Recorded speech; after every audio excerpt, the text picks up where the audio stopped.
ಈ ನಡುವೆ ರೇವಣ್ಣ ಅವರ ಜಾಮೀನು ಅರ್ಜಿ ವಿಚಾರಣೆಯನ್ನು 2:45ಕ್ಕೆ ಮುಂದೂಡಲಾಗಿದೆ. SIT ಅವರು ಕಾಲಾವಕಾಶ ಕೇಳಿದರೆ ಆಕ್ಷೇಪಣೆಯನ್ನು ಸಲ್ಲಿಸೋದಕ್ಕೆ ಮಧ್ಯಾಹ್ನ 2:45ಕ್ಕೆ ವಿಚಾರಣೆಯನ್ನು ಕೋರ್ಟ್ ಮುಂದೂಡಿದೆ. ಇವಾಗ 11 ಗಂಟೆಗಿತ್ತು ಆ್ಯಕ್ಚುಲಿ.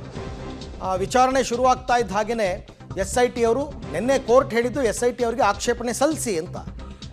ಆಕ್ಷೇಪಣೆ ಸಲ್ಲಿಸೋದಕ್ಕೆ ಕಾಲಾವಕಾಶವನ್ನು SIT ಕೇಳಿದೆ, ಜಾಮೀನು ಕೊಡಬಾರ್ದು ಅಂತ. ಹಾಗಾಗಿ ತನಿಖಾಧಿಕಾರಿಯಿಂದ ಪ್ರಕರಣದ ವರದಿ ಬರಬೇಕಾಗಿದೆ, ನಮಗೆ ಸ್ವಲ್ಪ ಟೈಮ್ ಕೊಡಿ ಅಂತ. ಹೀಗಾಗಿ ಕಾಲಾವಕಾಶ ಬೇಕು ಅಂತ SPP ಹೇಳಿದ್ದಾರೆ. ಈ ಬಗ್ಗೆ ಮತ್ತಷ್ಟು ಮಾಹಿತಿ ನನ್ನ ಕೊಲೀಗ್ ಮುರಳೀಧರ್ ಅವರಿಂದ ಪಡ್ಕೊಳ್ಳೋಣ. ಮುರಳಿ, ಇವತ್ತು ಪರ್ಮಿಷನ್ ಸಿಗ್ತಾ ಪ್ರಕರಣ ಈಗ ಕಾಲಾವಕಾಶ 2:45 ಕೊಡ್ತಾರಂತ ರಿಪೋರ್ಟು, ಅಥವಾ ಹೇಗೆ?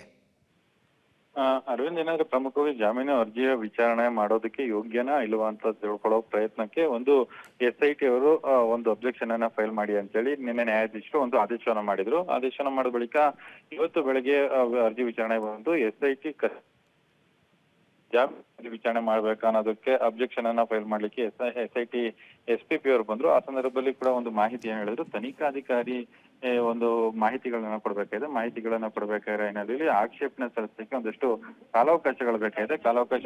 ಹಿನ್ನೆಲೆಯಲ್ಲಿ ತನಿಖಾಧಿಕಾರಿ ಇನ್ನೂ ಕೂಡ ವರದಿಯನ್ನ ಸಲ್ಲಿಕೆ ಮಾಡಿದ್ರೆ ನಮ್ಗೆ ಒಂದ್ ಸ್ವಲ್ಪ ಕಾಲಾವಕಾಶ ಕೊಡಿ ಅಂತ ಹೇಳಿ ಕೇಳ್ಕೊಂಡ ಹಿನ್ನೆಲೆಯಲ್ಲಿ ಇವತ್ತು ಮಧ್ಯಾಹ್ನ 2:45ಕ್ಕೆ ಅರ್ಜಿ ವಿಚಾರಣೆ ಮುಂದೂಡಿಕೆ ಆಗಿರುವಂತದ್ದು.